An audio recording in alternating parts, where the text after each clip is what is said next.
ಗ್ರಾಮ ಪಂಚಾಯಿತಿ ವ್ಯಾಪ್ತಿಯ ಅಂಬಟ್ಟಿ ಬೆಟ್ಟದಲ್ಲಿ ಅಕ್ರಮ ಭೂ ಪರಿವರ್ತನೆ, ಬೃಹತ್ ಬಂಡೆಗಳನ್ನು ಸ್ಫೋಟಿಸಿ ವಿಲ್ಲಾ ನಿರ್ಮಾಣ. ಕೂರ್ಗ್ ವೈಲ್ಡ್ ಲೈಫ್ ಸೊಸೈಟಿ ಮಾಜಿ ಅಧ್ಯಕ್ಷರಾದ ಚೆಪ್ಪುಡಿರ ಕರ್ನಲ್ ಮುತ್ತಣ್ಣ ನೇತೃತ್ವದಲ್ಲಿ ಪ್ರತಿಭಟನೆ ನಡೆಯಿತು.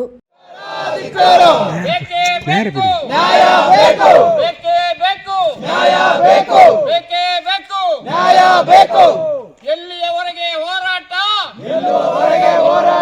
ಯಾತಕ್ಕಾಗಿ ಹೋರಾಟ? ಯಾತಕ್ಕಾಗಿ ಹೋರಾಟ? ಉಳಿಸಿ ಉಳಿಸಿ ಉಳಿಸಿ ಉಳಿಸಿ ಅಂಬಟ್ಟಿ ಬೆಟ್ಟ ನಾಶ ಮಾಡುತ್ತಿರುವ ದುಷ್ಕರ್ಮಿಗಳಿಗೆ, ಅಂಬಟ್ಟಿ ಬೆಟ್ಟ ನಾಶ ಮಾಡುತ್ತಿರುವ ದುಷ್ಕರ್ಮಿಗಳಿಗೆ. ವಿರಾಜಪೇಟೆಯ ಬಿಟ್ಟಂಗಾಲ ಗ್ರಾಮ ಪಂಚಾಯಿತಿಯ ಅಂಬಟಿ ಗ್ರಾಮದಲ್ಲಿ ಅಕ್ರಮ ವಿಲ್ಲಾ ನಿರ್ಮಾಣ ಕಾರ್ಯ ಭರದಿಂದ ಸಾಗುತ್ತಿದ್ದು, ಸೂಕ್ಷ್ಮ ಪ್ರದೇಶದ ಬೆಟ್ಟದಲ್ಲಿ ಭೂ ಪರಿವರ್ತನೆ ಮಾಡಿ ವಿಲ್ಲಾ ನಿರ್ಮಾಣ ಮಾಡಲು ಬೃಹತ್ ಬಂಡೆಗಳನ್ನು ಡೈನಾಮೈಟ್ ಬಳಸಿ ಸ್ಫೋಟಿಸಿ ವಿಲ್ಲಾ ನಿರ್ಮಾಣ ಕಾರ್ಯ ಭರದಿಂದ ಸಾಗುತ್ತಿದ್ದು, ಸಂಬಂಧಪಟ್ಟ ಇಲಾಖೆಯ ಅಧಿಕಾರಿಗಳು ಹಾಗೂ ಸ್ಥಳೀಯ ಜನಪ್ರತಿನಿಧಿಗಳ ಜಾಣಕುರುಡುತನಕ್ಕೆ ಸಾಕ್ಷಿಯಾಗಿದೆ. ಸೋನಲ್ ಡಿಸಿ ಇದ್ರು ಮೇಡಮ್. ಸೊ ಅವರಿರುವಾಗ ನಾವು ಅವಾಗ ಇಲ್ಲಿದ್ದು PDO ಜೊತೆಲಿ ಮತ್ತು ರಘುಮಾಚಾರ್ಯ ಜೊತೆಲಿ ಇಲ್ಲಿ ಬಂದು ಇದೆಲ್ಲ ನೋಡಿ ಅವಾಗ ಸಹ ಕೆಲಸ ನಡೀತಾ ಇದ್ದು. ಸೊ ಒಂದು ವಾಟ್ಸಪ್ ಮೆಸೇಜ್ ಮಾತ್ರ ನಾವು ಕಳಿಸಿದ್ದು ಯಾರಿಗೆ, ಮೇಡಮ್ಗೆ, ಸರ್ ಹತ್ರ. ಒಡನೆ ಅದೇ ದಿವಸ ಆರ್ಡರ್ ಕೊಟ್ಟು ವರ್ಕು ಸ್ಟಾಪ್ ಆಯಿತು. ಮತ್ತು ಇದು ಪುನಃ ಇದು ಯಾವುದೋ ಒಂದು ಭ್ರಷ್ಟ ಅಧಿಕಾರಿಗೆ ಇವರು ಲಂಚ ಕೊಟ್ಟು ಪರ್ಮಿಷನ್ ತಗೊಂಡು ಮಾಡ್ತಾ ಇದ್ದೀನಿ ಅಂತ ನನಗೆ ಹೇಳಲಿಕ್ಕೆ ಏನೂ ಇದಿಲ್ಲ, ಹೆದರಿಕೆ ಇಲ್ಲ. ಆ ಭ್ರಷ್ಟ ಅಧಿಕಾರಿ ಯಾರು ಅಂತ ನಾವು ಕಂಡುಹಿಡಬೇಕು, ಅವನ ಮೇಲೆ ಆ್ಯಕ್ಷನ್ ಆಗಿ ಅವ್ನು ಡಿಸ್ಮಿಸ್ ಮಾಡಬೇಕು. ಯಾಕೆಂತ ಇಂಥ ಭ್ರಷ್ಟಾಚಾರದಿಂದ ಕೊಡಗು ಇದು ಹಾಳಾಗ್ತಾ ಉಂಟು. ಯಾಕೆಂದರೆ ಇದು ಕಾನೂನು ಉಲ್ಲಂಘನೆ. ಕರ್ನಾಟಕ ಲ್ಯಾಂಡ್ ರೆವೆನ್ಯೂ ಆ್ಯಕ್ಟ್ 1964 ಪ್ರಕಾರ ಹೀಗೆ ಲ್ಯಾಂಡ್ ಕನ್ವರ್ಷನ್ ಮಾಡೋಂಗೇ ಇಲ್ಲ ಕೊಡಗಿನಲ್ಲಿ. ಜಮ್ಮ, ಬಾಣೆ, ಕಾಫಿ ತೋಟ, ಗದ್ದೆನ ಕನ್ವರ್ಷನ್ ಮಾಡೋಂಗೇ ಇಲ್ಲ.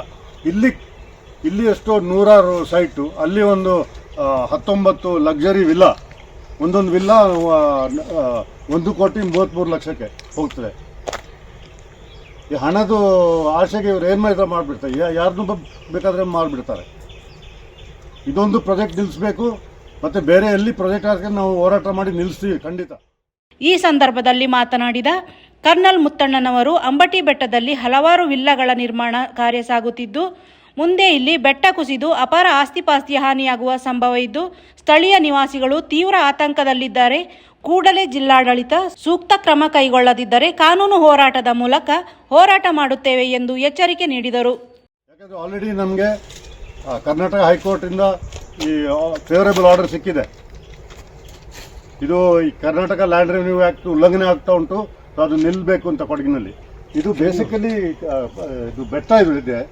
ನಿಮಗೆ ಗೊತ್ತಿದೆ 2018 ಅಲ್ಲಿ ಮಕ್ಕಂದೂರಲ್ಲಿ ಲ್ಯಾಂಡ್ಸ್ಲೈಡ್ ಆಗುವಾಗ ಅವಾಗ ಕುಮಾರಸ್ವಾಮಿ ಗೌರ್ಮೆಂಟ್ ಒಂದು ಕ್ಲಿಯರ್ ಇದು ಆರ್ಡರ್ ಪಾಸ್ ಮಾಡಿದ್ದಾರೆ. ಈ ಭೂಕುಸಿತ ಜಾಗದಲ್ಲಿ ಲ್ಯಾಂಡ್ಸ್ಲೈಡ್ ಪ್ರೋನ್ ಏರಿಯಾದಲ್ಲಿ ಹೀಗೆ ಮಾಡೋಂಗೇನೇ ಇಲ್ಲ. ಪ್ಲಸ್ ಜಮ್ಮ, ಬಾಣೆ, ಸಾಗು ಮತ್ತು ಕಾಫಿ ತೋಟ, ಗದ್ದೆಯಲ್ಲಿ ಕನ್ವರ್ಷನ್ ಮಾಡೋಂಗೇನೇ ಇಲ್ಲ. It is totally violation. ನಾಳೆ ಇದು ಲ್ಯಾಂಡ್ಸ್ಲೈಡ್ ಆದರೆ ಈ ಜನರಿಗೆ ಏನಾಗಬೇಕು? ಇವಾಗ ನಾವು ಹಾಕ್ತೀವಿ ಮತ್ತು ಇದು ನಿಲ್ದಿಲ್ಲ, ನಾವು ಪ್ರೊಟೆಸ್ಟ್ ಮಾಡಿ ಪೀಸ್ಫುಲಿ ಪ್ರೊಟೆಸ್ಟ್ ಮಾಡ್ತಾ ಇದ್ದೀವಿ.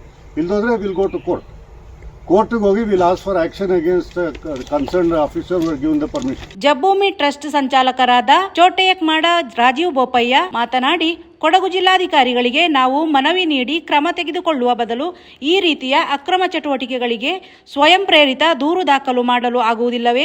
ಇಂದು ಇಡೀ ಕೊಡಗಿನಲ್ಲಿ ವ್ಯವಸ್ಥಿತವಾಗಿ ಅಕ್ರಮವಾಗಿ ಬೆಟ್ಟಗುಡ್ಡಗಳನ್ನು ನಾಶ ಮಾಡುತ್ತಿದ್ದಾರೆ. ಮುಖ್ಯವಾಗಿ ಹಣ ಸಂಪಾದನೆಗಾಗಿ ಸ್ಥಳೀಯರೇ ದಳ್ಳಾಳಿ ಕೆಲಸ ಮಾಡಿಕೊಂಡು ಈ ರೀತಿಯ ಕಾನೂನು ಬಾಹಿರ ಕೆಲಸಕ್ಕೆ ಕುಮ್ಮಕ್ಕು ನೀಡುತ್ತಿದ್ದಾರೆ. ಮುಂದಿನ ದಿನಗಳಲ್ಲಿ ಕೊಡಗಿನಲ್ಲಿ ನಡೆಯುತ್ತಿರುವ ಭೂಮಾಫಿಯಾದ ವಿರುದ್ಧ ಬೃಹತ್ ಹೋರಾಟವನ್ನು ರೂಪಿಸುತ್ತೇವೆ ಎಂದು ಹೇಳಿದರು. ಅನ್ನೋದು ಕೇವಲ ಯಾರು ಗಮನಕ್ಕೆ ತರಬೇಕನ್ನೋದು ಇಲ್ಲ. ಯಾಕೆಂತ ಹೇಳಿದ್ರೆ ಅವ್ಯಾಹಿತವಾಗಿ ಇದೊಂದು ದಂಧೆಯಾಗಿ ನಡೀತಾ ಇರೋದು. ಹಾಗಾಗಿ ಈ ಆ್ಯಕ್ಷನ್ ಮಾಡಲಿಕ್ಕೆ ನಾವೇನೋ ಅಪ್ಲಿಕೇಶನ್ ಕೊಟ್ಟು ಆಗಬೇಕನ್ನೋದು ಇಲ್ಲ. ಇದು ಆಗಬೇಕು. ಇದು ಒಂದಷ್ಟು ವರ್ಷದಿಂದ ಎಲ್ಲ ಜಿಲ್ಲಾಧಿಕಾರಿಗಳಿಗಾಗಲಿ, ನಮ್ಮ AC ಅವರಿಗಾಗಲಿ, ಎಲ್ಲ ಪಂಚಾಯತಿ PDOಗಳಿಗಾಗಲಿ ಅಪ್ಲಿಕೇಶನ್ ಅದು ಕೊಡ್ತಾ ಬರ್ತಾ ಇದ್ದೀವಿ. ಕೊಡದೇನಿಲ್ಲ. ನಾವು ಇದೊಂದು ಬೆಟ್ಟ ಈಗ ನಾವು ಕಾಣ್ತಾ ಇದ್ದೀವಿ. ಆದರೆ ಇಡೀ ಕೊಡಗಿನಲ್ಲಿ ವ್ಯವಸ್ಥಿತವಾಗಿ ಯಾವ ಥರ ನಡೀತಿದೆ ಅಂತ ಹೇಳಿದ್ರೆ ನಾವೇನು ನಿಮಗೆ ತೋರಿಸೋದು ಬೇಡ, ನೀವೇ ವರದಿ ಮಾಡ್ಬೋದು. ಇಲ್ಲಿಂದ ಮಡಿಕೇರಿಗೆ ಹೋಗೋವರಿಗೆ ಎಷ್ಟು ಜಾಗದಲ್ಲಿ ಮಣ್ಣು ಹಾಕಿದ್ದಾರೆ, ಎಷ್ಟು ಜಾಗದಲ್ಲಿ ಅದನ್ನು ಹೈಟ್ ಮಾಡಿ ಅದನ್ನು ಕನ್ವರ್ಷನ್ ಮಾಡಿದ್ದಾರೆ. ಈ ಥರದ ಒಂದು ವ್ಯವಸ್ಥೆ ಇನ್ನು ಎಲ್ಲ ದಿನಗಳಲ್ಲಿ ನಡೆದ್ರೆ, ಕೆಲವೊಬ್ಬರು ಮೊನ್ನೆ ಟಿ ವಿಯಲ್ಲಿ ಹೇಳೋದು ಕೇಳಿದೆ ಅಲ್ಲ, ಯಾವುದೋ ಚಾನಲಲ್ಲಿ ನೋಡಿದೆ ನಾನು, ರೈಲ್ವೆ ಬಂದರೆ ಒಳ್ಳೆ ಚೆನ್ನಾಗಿತ್ತು, ಒಳ್ಳೆ ಡೆವಲಪ್ ಆಗ್ತಾ ಇತ್ತು, ನಮಗೆ ಭಾಳಷ್ಟು ಜನರಿಗೆ ಅದರಿಂದ ಬದುಕು ಕಟ್ಕೊಳ್ತಿದ್ದೀವಿ, ಇದು ಒಂದಷ್ಟು ಜನರಿಗೆ ಪ್ರಾಬ್ಲಮ್ ಆಯಿತು ಅನ್ನೋದನ್ನು ಹೇಳ್ತಾ ಇದ್ರು ಮೊನ್ನೆ, ಒಳ್ಳೆ ತಿಳಿದವರು. ಅವ್ರಿಗೊಂದು ಮಾತನ್ನು ಈ ಸಂದರ್ಭದಲ್ಲಿ ಹೇಳ್ತೀನಿ, ಬೆಟ್ಟದಲ್ಲಿ 150-160 ವಿಲಾ ಬಂದರೆ ಯಾವನಾದ್ರೂ ಮಾರಿ ಇರಲಿ, ಚಿಂತೆ ಇಲ್ಲ. ಇದೊಂದು ಭೂಮಾಫಿಯಾ. ಒಂದು 160 ವಿಲಾ ಬಂದರೆ ಈ ಬೆಟ್ಟನ ತೀರಾ ಸಮತಟ್ಟು ಮಾಡಿದ್ರೆ ಆ ಗ್ರಾಮದವರ ಪರಿಸ್ಥಿತಿ ಏನಾಗಬೇಕು?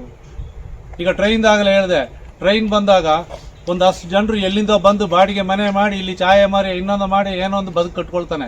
ಇಲ್ಲಿದ್ದವನು 3/4 ಎಕರೆ ಅದ್ರ ಆಸ್ಪಾಸ್ ಜಾಗ ಹೋದಾಗ ಅವನ ಪರಿಸ್ಥಿತಿ ಏನಾಗಬೇಕು? ಅವನು ಹೋಗಿ ಚಾಯ ಮಾರಬೇಕು ನಾಳೆ. ಈ ಸ್ಥಿತಿಯಲ್ಲಿ ಕೊಡಗನ್ನು ಉಳಿಸ್ಬೇಕಂತ ಹೇಳಿ ಇವರ ಮುಂದಾಳತ್ವದಲ್ಲೇ ಒಂದು 10-15 ವರ್ಷದಿಂದ ನಾವು ಹೋರಾಟ ಮಾಡ್ತಾನೆ ಬರ್ತಾ ಇದ್ದೀವಿ. ಇವತ್ತು ಈ ಬೆಟ್ಟ ಕಾಣ್ತಾ ಇದೆ, ಬಿಟ್ಟಂಗಾಲದ ಈ ಭೂಭಾಗ ಯಾವುದೆಲ್ಲ ಇದೆ ಕಂಪ್ಲೀಟ್ ಕನ್ವರ್ಷನ್ ಆಗಿದೆ, ಯಾವುದೂ ಬಾಕಿ ಇಲ್ಲ. ನಾವು ಹೇಳ್ತೀವಿ ನೀರು ಬೇಕು, ನಮ್ಮಲ್ಲಿ ಪರಿಸರ ಉಳಿಬೇಕು, ನಾಳೆ ನಾಳಿದ್ದು ಮೈಸೂರು ಬೆಂಗಳೂರಿಗೆ ನೀರು ಕೊಡಬೇಕು, ಎಲ್ಲರೂ ನಮ್ಮ ಸರ್ಕಾರ ಹೇಳ್ತಾ ಇದೆ. ಆದರೆ ಉಳಿಸ್ಕೊಳ್ತೀವಿ ಅಂತ ಹೇಳಿದ್ರೆ ಕೂಡಿ ಬಾಳು ಸೇರು ತಿನ್ನುವಂಥ ಪರಿಸ್ಥಿತಿ ಆಗ್ಬಿಟ್ಟಿದೆ ನಮ್ಮ ಕೊಡಗು.